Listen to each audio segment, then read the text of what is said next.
Bonjour les copains, j'espère que vous êtes en forme, j'espère que vous prenez bien soin de vous pendant cette période-là. Je suis super content de vous retrouver, moi j'ai toujours la pêche quand je suis avec vous. Pour aujourd'hui, un nouveau tuto, c'est tout simplement, je vais vous présenter ma boîte, mes boîtes de l'heure dure 2020. Je vous laisse suivre tout ça juste après le générique.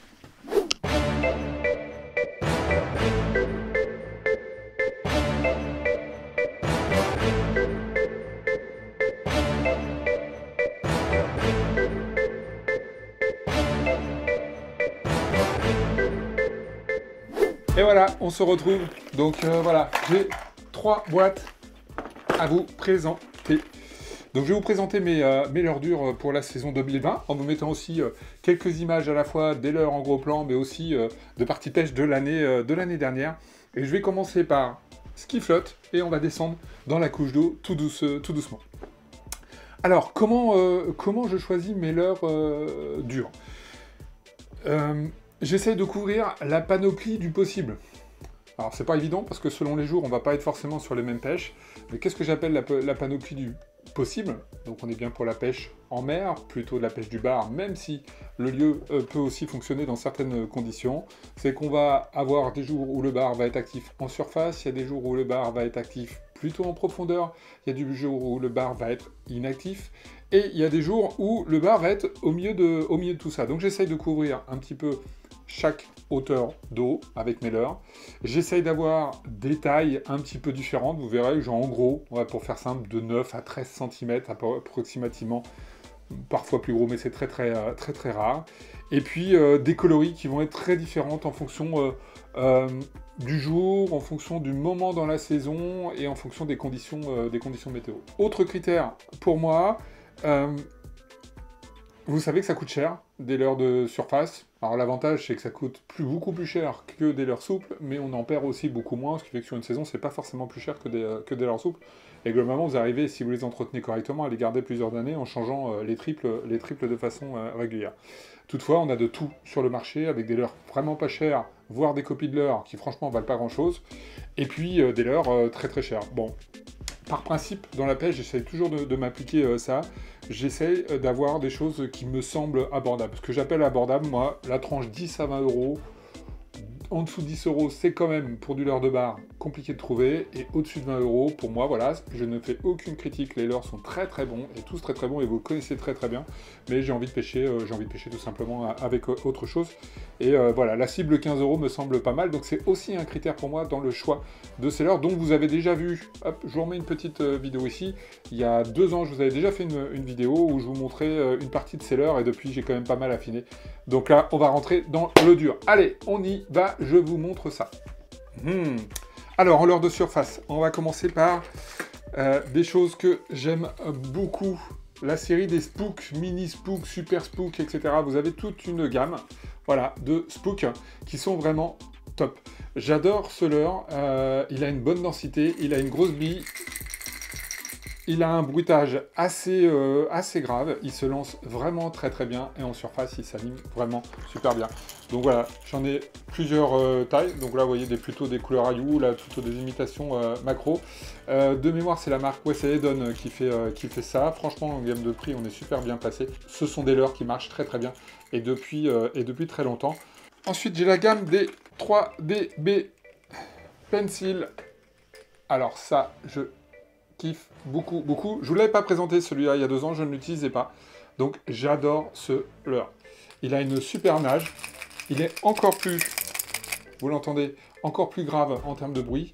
La masse et le transfert de billes va faire que vous allez avoir des lancers très longs et une magnifique nage en surface. Vous voyez que son bec est bien aplati, ce qui lui permet vraiment d'avoir une belle ondulation sur l'eau. C'est Yo-Zuri qui fait ça. Vous allez voir, j'ai pas mal de choses de chez Yo-Zuri. Donc voilà, avec armé avec 3 hameçons. Donc là, on est dans les grandes tailles. Ça doit être de mémoire, ça doit être un 125 cm. Et bien sûr, il est flottant puisqu'on est sur des leurres de surface. Donc voilà, là j'ai plusieurs coloris. Hop, voilà, je vous montre là dans les grandes tailles. Et celui-ci, je l'aime beaucoup aussi. Hop, je sais pas si vous voyez bien. A priori, vous voyez la petite couleur rouge qui est dedans. En fait, elle est sur tout le cœur et en transparence, on le voit bien. C'est une particularité, ça, des leurres Yo-Zuri, et que j'aime bien aussi, c'est que la peinture est à l'intérieur du leurre. Donc, ce qui fait que dans le temps, celui-ci, par exemple, il doit avoir presque 2 ans, je crois. Et bien, il est totalement nickel. Bon, les hameçons vont être bons à changer, mais vous voyez qu'il est complètement nickel. Et j'adore cette couleur, vraiment, quand on la regarde en transparence, c'est juste des couleurs de macro. Et ça, très franchement, ça marche super, super bien. Donc voilà, là on a des leurres, on va dire, assez classiques de surface, que je vais compléter par un leurre bon, qui plaît pas à tout le monde. C'est clair, à chaque fois que je le montre, on me dit oui, mais non, ça peut pas marcher. Mais vous savez que je l'adore et que j'ai fait des belles pêches avec. C'est le 3DR propre, voilà, avec sa petite hélice. Je sais pas si vous la voyez bien tourner là. Voilà, donc voilà, une petite hélice ici en queue qui tourne dans le courant. Alors celui-là, comment il s'anime? Comme un popper. Vous lancez une tirée, une pause, une tirée, une pause. Alors, il ne marche pas dans toutes les conditions. Il marche super bien sur des temps hyper calmes. Quand vous avez une mer d'huile, et là d'ailleurs l'année dernière, les plus belles pêches que j'ai faites avec, c'était sur une mer d'huile, et vous allez lancer le leurre, vous allez entendre le bruit qui fait le petit brassage de bulles à la surface, c'est juste nickel. Il est équipé en billes, mais là de toutes petites billes, donc des sons beaucoup plus aigus. Donc celui-là, il a à voir, il est complémentaire aux autres, il servira beaucoup moins souvent, mais en estuaire, en canal, sur des zones très très calmes, ou des jours de grand plat, franchement, il peut faire vraiment la différence. Donc j'adore cela. Voilà un petit peu pour mes leurres de surface. Je crois que là j'ai tout montré. Donc voilà, des tailles différentes, des styles différents de nage en surface. J'ai toujours, je l'utilise, je l'avoue très très peu, un petit popper de chez Yo-Zuri. Voilà. Bon, je l'aime bien. J'ai fait un petit peu de poisson avec. Je l'utilise, j'avoue, très peu, mais ça peut faire la différence. Voilà, donc je le laisse dans ma boîte. Voilà les leurres pour les jours où vous avez envie de vous éclater en surface. Et vous le savez, vous voyez plein de vidéos et vous en avez vu sur ma chaîne. Je vous remets, tiens d'ailleurs, la belle vidéo de l'année dernière qu'on avait faite avec Romain où on s'est éclaté tous les deux en mer au leurre de surface. Ensuite, je vais descendre un tout petit peu dans la couche d'eau et ça, c'est un leurre que je vois rarement dans les boîtes et qui, pour moi, est absolument nécessaire. Puisque vous l'avez sûrement remarqué, il y a des jours où le bar, en leurre de surface, il va vous suivre jusqu'au bateau, ou jusqu'au bord. Il vient, il suit même souvent à plusieurs, et il n'y en a pas un seul qui vient taper dedans. Vous en faites un de temps en temps, mais par rapport au nombre de suivis que vous avez très peu de touches. Ces jours-là, quand vous avez ce type d'attitude, il vous faut un leurre qui descend juste sous la surface de l'eau. Je vous en montrerai, je vous en présenterai un en leurre souple, qui est vraiment une superbe tuerie, et qui vous permettra de vous sortir du lot ce jour-là, quand les bars ont ce type d'attitude. Mais voilà, le wake bet, voilà, hop, je vous remonte ici, le wake bet, donc vous voyez, avec des magnifiques couleurs. Alors vous le voyez plutôt avec des reflets verts, et moi qui suis à l'inverse par rapport au flash des lumières, il est en couleur rosée, donc ça donne des superbes reflets. Celui-ci, il va descendre juste sous la couche d'eau, une trentaine de centimètres sous l'eau. Vous voyez que sa bavette est vraiment très incurvée. Donc le gros avantage, c'est que le leurre, il va créer énormément de vibrations. Il a aussi des petites billes, vous les entendez là. Donc beaucoup de vibrations, mais très peu de profondeur. Ça va être très intéressant. Et il vous faut vraiment que vous ayez ce type de leurre. Lorsque les bars sont moyennement actifs, ils sont intrigués par le bruit d'un leurre en surface, mais ils ne viennent pas taper dedans. Ce leurre-là, il est flottant, donc c'est très intéressant parce que vous l'animez, hop, vous faites un stop, il va remonter à la surface. Dès que vous voyez à la surface, vous reprenez. Et donc, il va faire un espèce de yo-yo entre la surface et à peu près 30 cm sous l'eau. Il va nager dans cette zone-là.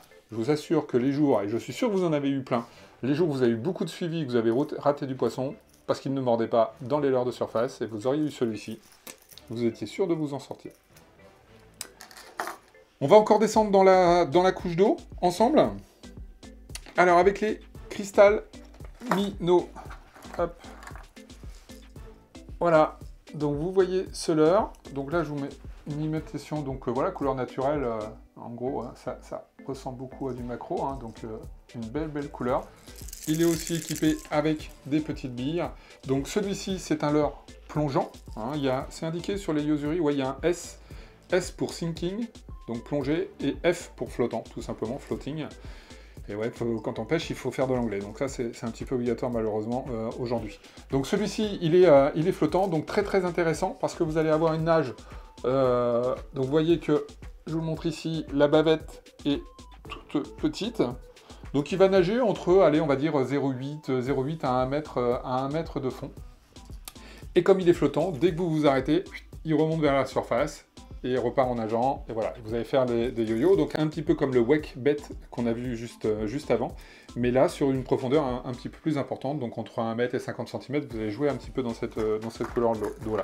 Alors moi, j'ai des couleurs naturelles, donc le bleu que vous avez vu là, j'ai celle-ci que j'adore beaucoup, vous le savez, c'est comme sur les leurres de la Hound, j'adore ces couleurs où il y a du orange et du noir, ce sont des couleurs qui pour moi vraiment marchent très bien sur le bar. Donc voilà, des couleurs assez naturelles.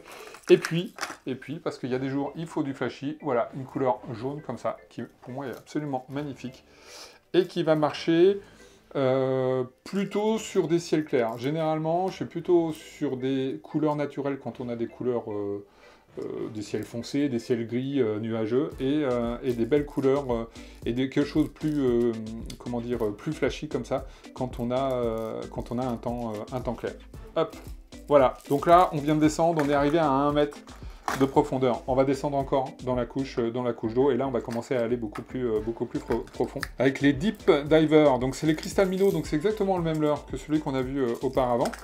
Je vais vous montrer le plus petit pour commencer. Donc voilà, un 9 cm.